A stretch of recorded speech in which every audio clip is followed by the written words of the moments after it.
नमस्कार दोस्तों, आज मैं ज्योतिष विषय के ऊपर में हमने ज्योतिष प्लेलिस्ट में जो एक फोल्डर बनाया उसमें एक वीडियो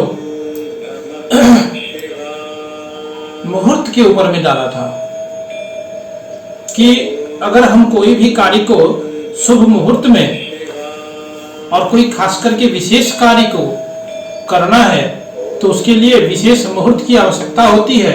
और वो विशेष मुहूर्त आप खुद से कैसे जान सकते हैं, इसके बारे में हमने कुछ चर्चा किया था, जिसमें कि 15 तिथि के ऊपर में किसके कौन से तिथि के कौन से स्वामी हैं इसके ऊपर चर्चा किया था। उसी पाठ्यक्रम को आगे बढ़ाएंगे और इसके बारे में जानकारी देंगे। उससे पूर्व हम लोग कुछ इस मास के ऊपर में, जो श्रावण मास चल रहा है, इस विषय में कुछ जानकारियां जो हमारे पास में है या जो हम अपने द्वारा आप लोगों के साथ में बांट रहे हैं, तो हमारे पाठ्यक्रम को, हमारे वीडियो को आप लास्ट तक देखें तो मेरा विश्वास है कुछ न कुछ आपको अच्छी जानकारी जरूर हासिल होगा, इसमें कोई संशय नहीं है।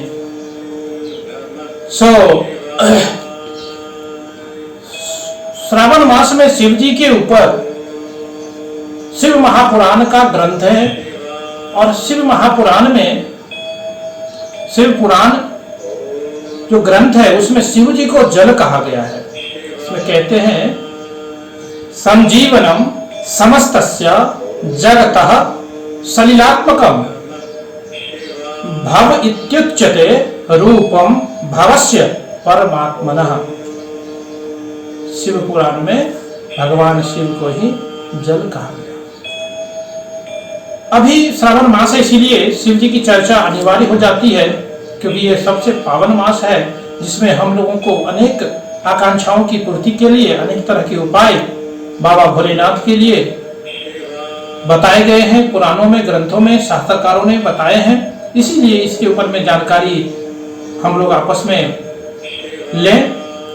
शिव पुराण का महात्म है कि शिव महापुराण धर्म, अर्थ, काम और मोक्ष, ये चारों रूपी पुरुषार्थ को देने वाला है। ये पुरुषार्थ को देने वाला है। शिव महापुराण का जो वक्तव्य है, प्रवचन है, ये भगवान शिव ने स्वयं ही दिया है। महर्षि वेदव्यास जी ने शरद कुमार मुनि के कहने पर इस पुराण की रचना किया है। मूल शिव महापुराण को, जिसमें कि 1,00,000 श्लोक है, परंतु व्यास जी ने इसे 24,000 श्लोकों में इसकी रचना की है। पुराणों की क्रम में अगर देखते हैं तो इस शिव महापुराण का स्थान चौथा है, चौथे स्थान पे रखा गया है। यह पुराण समस्त पुराणों के माथे के तिलक के समान माना गया है। इसमें वेदांत, विज्ञानमय तथा निष्काम धर्म का उल्लेख किया गया है। साथ ही इस ग्रंथ का श्रेष्ठ मंत्र समूहों को संकलन करना भी है। जो भी बड़े ही आदर से इसे पढ़ता है या सुनता है, वह भगवान शिव का प्रिय होकर परम गति को प्राप्त करता है। अब शिव का अर्थ है कल्याण। शिव के महात्म से ओतप्रोत यह पुराण शिव महापुराण के नाम से प्रसिद्ध है और भगवान शिव पापों को नाश करने वाले देव हैं तथा इनका नाम एक भोला भी है। अपने नाम के अनुसार ही बड़े भोले भाले एवं शीघ्र प्रसन्न होकर अपने भक्तों को मनवांछित फल देने वाले हैं। त्रिदेवों में इन्हें संहार के देवता भी कहा गया है।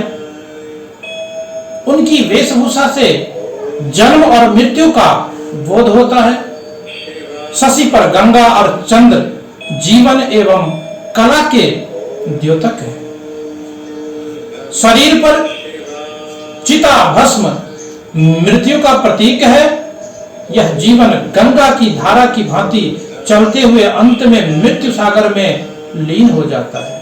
भगवान शिव नीलकंठ भी कहलाए, भगवान शिव नीलकंठ भी कहलाते हैं, क्योंकि समुद्र मंथन के समय एक कथा आती है जिसमें समुद्र मंथन के समय जब देवगण और असुरगण अद्भुत और बहुमूल्य रत्नों को हस्तगत करने के लिए, प्राप्त करने के लिए मरे जा रहे थे, तब कालकूट नाम के विष के बाहर आने से, बाहर निकलने से सभी पीछे हट गए। सभी उसी विष को ग्रहण करने के लिए कोई तैयार नहीं हुआ।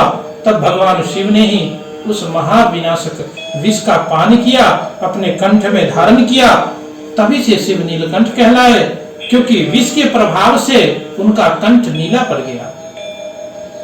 ऐसा परोपकारी और अपरिग्रही शिव का चरित्र वर्णित करने के लिए ही शिव पुराण की रचना की गई है। बोलिए भोले शंकर भगवान की जय। अब आप लोग कहेंगे कि मूल तथ्य जो आज आपका विषय था उसके ऊपर से पहले आपने भगवान शिव की कथा के ऊपर में व्याख्या की, इसलिए मैं कहूंगा कि देखिए कथा कौन सा भी है, चाहे भगवान शिव का हो, चाहे सत्यनारायण भगवान की हो, राम का हो, महाभारत की कथा हो, कोई सी भी कथा हो, उसको श्रवण करने मात्र से एक दो नहीं बल्कि कई तरह के दोषों का नाश होता है, पापों का नाश होता है, जीवन में बहुत सारे सुख समृद्धियां आती है। इसीलिए संत जन गाते हैं कि जिसे श्रवण कर मिट जाते हैं 100 जन्म जन्म की व्यथा, हो जय जय राम कथा, जय श्री कृष्ण कथा, जय जय राम कथा, जय श्री कृष्ण कथा। कथा कौन सा भी हो हमें श्रवण करना चाहिए जब भी टाइम मिले, इसलिए हमने इस बात पे चर्चा किया। अभी ऐसे भी श्रावण एक जैसा पावन मास चालू है, इस विषय के ऊपर में हम लोग थोड़ा थोड़ा चर्चा हर एक दिन की वीडियो में कोशिश करेंगे कि आप लोगों के साथ में कुछ साझा करते रहें। अब आते हैं ज्योतिष संबंधी जो विषय हमने उठाया था, इसमें एक पंचांग के ऊपर में मुहूर्त क्या है, किस मुहूर्त में हमें कौन सा कार्य करना चाहिए, इस विषय में आज हम जानकारी देंगे। देखिए सिद्ध योग, तो सिद्ध योग वार और प्लस तिथि को मिलाकर के होता है। अब तिथि के कितने प्रकार होते हैं? 5 प्रकार के हैं। नंदा, भद्रा, जया, रिक्ता, पूर्णा, ये 5 प्रकार है, याद रखिए। Nanda, Bhadra, Jaya, Rikta, Purna. If you want to write you can write it down. इसको आप लिख करके रख सकते हैं, क्योंकि आजकल पंचांग हर किसी के घरों में होता है। नंदा, भद्रा, जया, रिक्ता और पूर्णा, ये 5 तरह की, ये 5 टाइप्स ऑफ तिथियां हैं। अब नंदा में कौन कौन से दिन को रखा गया है उसको ध्यान दीजिए। इसमें बहुत ज्यादा याद करने की और बहुत ज्यादा लेंदी प्रोसेस नहीं है, बहुत आसानी से इस चीज को आप समझिए, जिससे कि आप कभी भी कुछ विशेष कार्य को करने जा रहे हैं, चाहे वो किसी भी लाइन का हो, तो उसमें आपको सफलता के लिए ये आपको मदद करेगा। शुभ तिथि में if you want to plan according to the good time, definitely your result will be success, इसमें कोई संशय नहीं है। तो नंदा में 1, 6, 11, यहाँ पे 1, 6, 11 का मतलब हुआ प्रतिपदा, षष्ठी, एकादशी। 1, 6, 11 ये कैसे हुआ? तो 1 में 5 जोड़िए 6, 6 में 5 जोड़िए 11, ये 3 तिथियां एक के अंदर में बैठता है नंदा। अब यहीं से शुरू होता है 1, 6, 11। भद्रा में आ जाइए, तो भद्रा में फिर वहां पे 1 से शुरू किया था, यहाँ पे 2 से शुरू करिए, 2, 7, 12 मतलब द्वितीया, सप्तमी और द्वादशी। तब 2 में 5 जोड़िए 7, 7 में 5 जोड़िए 12, तो इससे भद्रा तिथि का ज्ञात होता है। अभी जया 3, 8, 13, रिक्ता 4, 9, 14, पूर्णा 5, 10, 15। 15 में पूर्णिमा या अमावस्या हो सकता है, अमावस्या को लोग अशुभ मानते हैं। तो पूर्णा हो गया 5, 10, 15। अब ये आप बोलेंगे कि ये तो मुझे पता ही नहीं है कि नंदा, भद्रा, जया, रिक्ता, पूर्णा, व्हाट इज दिस, इसमें इसका होता क्या है, ये किसके लिए है, तो समझिए इस बात को कि आप नंदा तिथि को सांसारिक सुख भोग के लिए, सांसारिक सुख भोग से संबंधित जितने भी कार्य है उसका प्रारंभ, उसका शुरुआत आप इस तिथि में कर सकते हैं। इसके लिए ये तिथि है नंदा तिथि। सांसारिक सुख भोग से संबंधित जितने कार्य हैं उसको आप इस तिथि में प्रयोग में ला सकते हैं, ध्यान रखिए। भद्रा, भद्रा तिथि बुद्धि, व्यवसाय से संबंधित, विद्या अध्ययन से संबंधित जितने भी कार्य हैं इस तिथि का प्रयोग करना चाहिए। क्योंकि कई लोग बोलते हैं कि हमारे बच्चे को एडमिशन करवाना है, फर्स्ट टाइम है, या पढ़ाई के लिए आज उसको कुछ शुरुआत करवाना है, तो कौन सी तिथि को, तो इन सब तिथियों के लिए भद्रा तिथि का, व्यवसाय प्रारंभ करने के लिए भद्रा तिथि का प्रयोग करना चाहिए। भद्रा से आपको ज्योतिष में जब हम आएंगे और डिटेल में डिस्कशन करेंगे तो भद्रा से भद्र महापुरुष योग भी बनता है। अगर बुध से, तो आपको बुध से आपको याद रहेगा, इसीलिए हम बात कर रहे हैं कि बुध से भद्र महापुरुष योग बनता है। तो भद्रा समझ गए आप। जया, इससे क्या होता है, अगर आप किसी चीज के ऊपर में विजय पाना चाहते हैं, ये जया, जया मतलब होता है विजय। If you want to victory, अब जीत किसमें चाहिए आपको, कोर्ट कचहरी में किसी के ऊपर में दुश्मन से आप परेशान हो, उसके ऊपर में को केस करना है, विक्ट्री चाहिए, उसके लिए आप इस तिथि का उपयोग करें। जया, कोई डाइवोर्स का केस चल रहा है, आप देखते हैं बहुत सारे डाइवोर्स के केस आते हैं, बहुत दिनों से लटका पड़ा है, डिसीजन नहीं मिल रहा है, बहुत सारी परेशानियां हैं, but that time also you need to choose this particular muhurat on that. अगर कोई इलेक्शन में खड़ा है, उसको वोट चाहिए और वो उसमें जीतना है, उसको इलेक्शन में जीत हासिल करनी है, विक्ट्री हासिल करनी है, उसके लिए आप जया तिथि का उपयोग कर सकते हैं। इस तिथि का प्रयोग करने से आपको सफलता मिलने में आसानी हो जाती है। रिक्ता, रिक्ता के नाम से पता है कि एम्प्टी, खाली है इस दिन, मतलब बिल्कुल खाली है। दिन को किसी भी पर्टिकुलर कोई ऐसे कुछ अच्छे कार्य करने के लिए आप जा रहे हैं तो ये रिक्ता तिथि का उपयोग वर्जित, इसको निषेध, मतलब निषेध है, इसको आप इग्नोर करें, रिक्ता तिथि का इग्नोर करके चले। इस तिथि को कोई कार्य प्रारंभ ना करें, खास करके यात्रा तो वर्जित है। इसमें बहुत सारे अशुभ कार्य को करने के लिए तिथि उपयुक्त माना गया है। अब पूर्णा की बात आती है, 5, 10, 15, पंचमी, दशमी और पूर्णिमा या अमावस्या। अगर आपको ऊपर के चारों में से कोई भी तिथि ना मिले तो आप इस तिथि का उपयोग कर लीजिए, इसमें आपको सफलता हासिल होने में मदद मिल जाएगी। अब थोड़ा सा ध्यान दीजिए आप, सिद्ध योग की बात कर रहा था मैं। अगर नंदा तिथि 1, 6, 11 शुक्रवार के दिन पर जाए तो ये बहुत अच्छा माना गया है, इस दिन का चयन करना चाहिए। भद्रा तिथि 2, 7, 12 बुधवार के दिन अगर हो जाता है, द्वितीया, सप्तमी और द्वादशी बुधवार के दिन अगर पड़ जाता है तो ये बहुत अच्छा तिथि है, आप इसका उपयोग करें। जया तिथि 3, 8, 13 ये मंगलवार के दिन अगर पड़ रहा है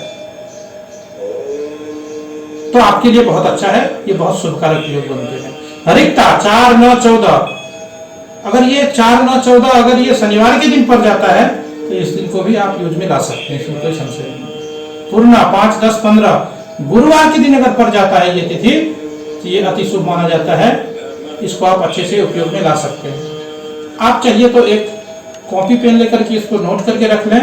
ये आपको जीवन में बड़े बड़े कार्य जो भी आप करते हैं, चाहे वो व्यवसाय से संबंधित हो, परिवार से संबंधित हो, विद्या अध्ययन से संबंधित हो, कुछ भी हायर मैनेजमेंट के लिए अगर आप ट्राई कर रहे हैं उसके लिए हो, पॉलिटिकली अगर जब मैंने आपकी बात किया था अभी विक्ट्री लेना है उसके लिए हो, बहुत बहुत हद तक मुझे आई नो कि मतलब people are very much busy and they don't have to time select कि कौन सा राइट टाइम है कौन सा बैड टाइम है, they are not aware about that, but then also we need to take very seriously this point also so that कि हमको आगे चल के, क्योंकि बहुत सारे ऐसे लोग आते हैं कि हमने बड़ा जी इतना पैसा लगाया मेरा बिजनेस तो चल ही नहीं रहा है, तो फिर पूछना पड़ता है कि आपने चालू कब किया था, कौन सा तिथि था, कौन सा मुहूर्त था, नहीं वो सब तो हमने देखा ही नहीं था। सो इसमें आपको अगर किसी भी कार्य में सफलता चाहिए तो उसके लिए आपको अच्छे पर्टिकुलर टाइम का भी जानकारी होना अति आवश्यक है। बहुत सारे लोगों को इस चीज की जानकारी नहीं है, इसीलिए मैं सोचा कि इस चीज के ऊपर मैं आप लोगों के साथ में साझा करूं। हालांकि इस चीज में और बहुत सारे डिटेल हैं, इसके ऊपर में हम आपके साथ में वीडियो लेके आते रहेंगे। बाकी ग्रह नक्षत्र और कुंडली के ऊपर में भी आप लोगों से जानकारी साझा करेंगे। आप लोग खुद से बहुत कुछ जानकारी घर बैठे आप लोगों को मिल सकता है, मिल जाएगा। और आगे चल के हमारे चैनल के ऊपर में आप लोग ऐसे ही बने रहें और जोड़ते रहें, अपने दोस्तों को भी जोड़ें। हम कोशिश में हैं कि आप लोगों को मंथली राशिफल अलग अलग राशियों के ऊपर में वीडियो बना करके अगस्त ऑनवर्ड्स में आप लोगों को शेयर करूं। आप लोगों के लिए बहुत उपयोगी होगा। वास्तु पे हमारा पाठ चालू है, उसके ऊपर में भी हम वीडियो लेके आ ही रहे हैं आप लोगों के साथ में, अलग अलग जानकारी लेके। आज के लिए बस इतना ही। धन्यवाद। जय सिया राम।